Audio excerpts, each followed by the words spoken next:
Hi കൂട്ടുകാരെ, പുതിയൊരു വീഡിയോയിലേക്ക് എല്ലാവർക്കും സ്വാഗതം. ഇന്ന് നമ്മൾ മാങ്ങ വെച്ചിട്ടുള്ളൊരു കറിയാണ്. മാങ്ങ പച്ചടിയായിരുന്നു. അപ്പം ഞാനത് മറന്നുപോയി വീഡിയോ പിടിക്കാനായിട്ട്. അപ്പോൾ നമ്മൾ രണ്ട് മാങ്ങ പൊടിയായിട്ട് നമ്മൾ അരിഞ്ഞെടുത്തു. അത് ലേശം വെള്ളം ഉപ്പ് ഒഴിച്ചൊന്ന് വേവിച്ചെടുത്തു. എന്നിട്ട് നമ്മൾ തേങ്ങ ചിരകിയതും പച്ചമുളകായിരുന്നു നമുക്ക് അരിഞ്ഞിട്ടില്ല. പച്ചമുളക് ഇല്ലാത്തതുകൊണ്ട് ഞാൻ മുളക് പൊടി തന്നെ ചേർത്തു. തേങ്ങയും കടുകും കൂടെ നന്നായിട്ട് കുഴമ്പ് പോലെ അരച്ചെടുത്തിട്ടുണ്ട്. ഇത് ഈ അരപ്പും അപ്പോൾ മാങ്ങയിൽ ലേശം വെള്ളം ഒഴിച്ചുള്ളൂ. അത് മാങ്ങ വെന്തതിൻ്റെ വെള്ളം അങ്ങ് വറ്റി വന്നു. അതിൽ നമുക്ക് കടുക് താളിച്ച് അരപ്പ് താളിച്ചിട്ട് അതിലേക്ക് മാങ്ങയിട്ട് കൊടുത്താലും മതി. മാങ്ങയ്ക്ക് വേവില്ലല്ലോ. ഒന്ന് ഈ അരപ്പ് മാങ്ങയിലേക്ക് ഒന്ന് പിടിച്ച് വരുമ്പോഴത്തേക്ക് നമുക്ക് ആവശ്യത്തിന് ലേശം വെള്ളം ഉപ്പും കൂടെ ഒഴിച്ച് കൊടുക്കാം.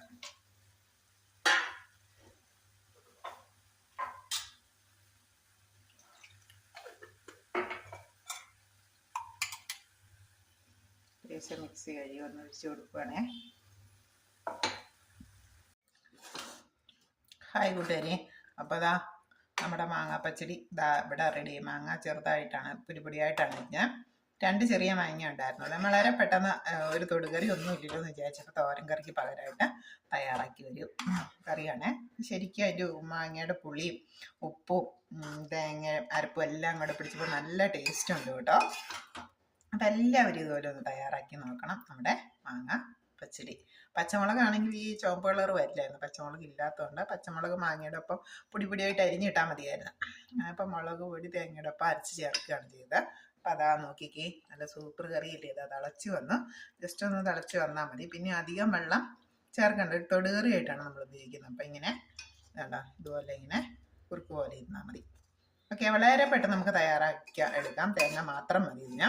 തേങ്ങയും മാങ്ങയും കൂടി ഉണ്ടെങ്കിൽ നമുക്ക് ചമ്മന്തി അരയ്ക്കുന്ന പോലെ തന്നെ ഉള്ളൊരു എഫക്റ്റാണ്. നമ്മൾ സൂപ്പറാണേ. എല്ലാവരും എന്തുണ്ടോ, എല്ലാവരും ഒന്ന് തയ്യാറാക്കി നോക്കണം. ഓക്കെ, താങ്ക് യു കൂട്ടുകാരെ, താങ്ക് യു.